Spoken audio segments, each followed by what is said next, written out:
It was a day of joy for the students of the Nigerian British Chamber of Commerce first cohorts who have completed their skill acquisition program and are about to be launched into the business world. Seated here are women and youth who have gone through a skill empowerment program put together by the Nigerian British Chamber of Commerce to reduce hunger, poverty, and the harshness of the economy that has limited their opportunities in life. Women and the young people represent the backbone of economic growth, social change, and innovation of a nation.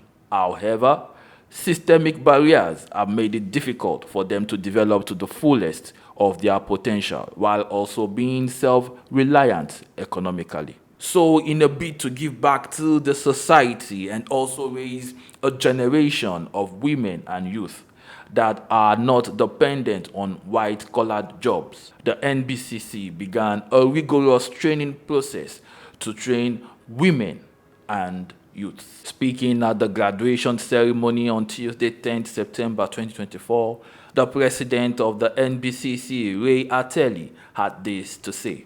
When we started this journey, it was for me an opportunity to do what I've always liked doing, and that is to empower young people. It's been a journey that I undertook over 30 years ago. And so when I assumed the presidency of this chamber, I said it has to happen under my administration because I've seen a lot of our women and youth. They want to achieve and actualize like every other person. But a lot of times, the enabling environment is not created for that to happen. You want to be useful, not just to self, but to country. But how can you do that if you're not given the environment to do it? Someone just has to initiate something. And anytime you think about that, if you want a social change to happen, and you're thinking that somebody should do it, think about yourself. You should initiate it.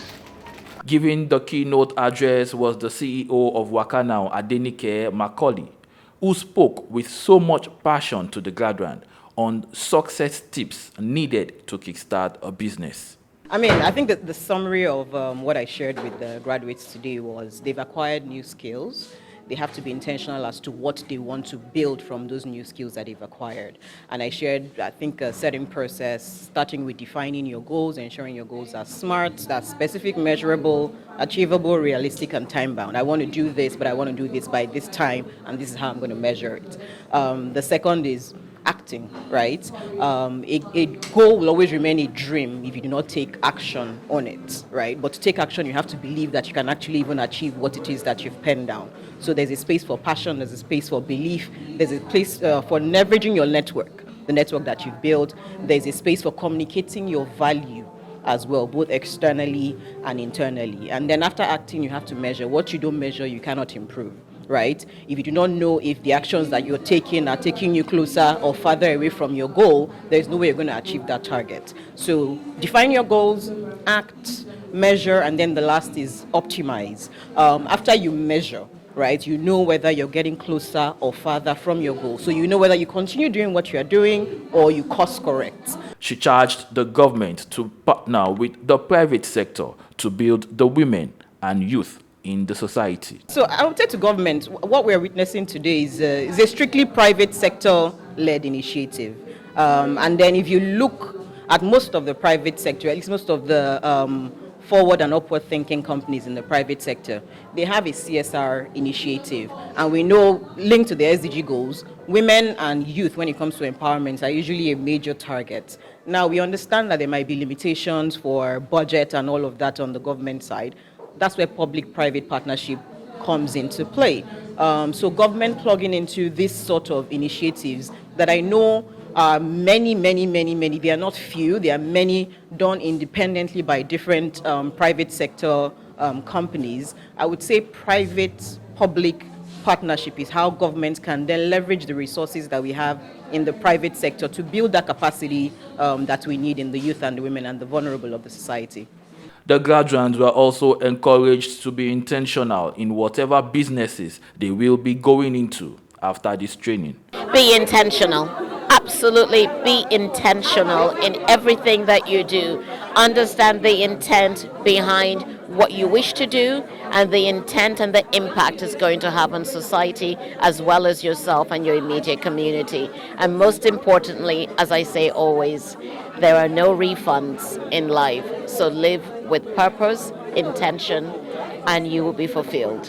One of the sponsors, responding to questions from Souq News Television, gave reasons why he personally took interest in this program. Some of us, we start in a very humble way in our business and all that. And I know what it takes for someone to have a vision and passion, but no financial backing, particularly when you come from a humble background.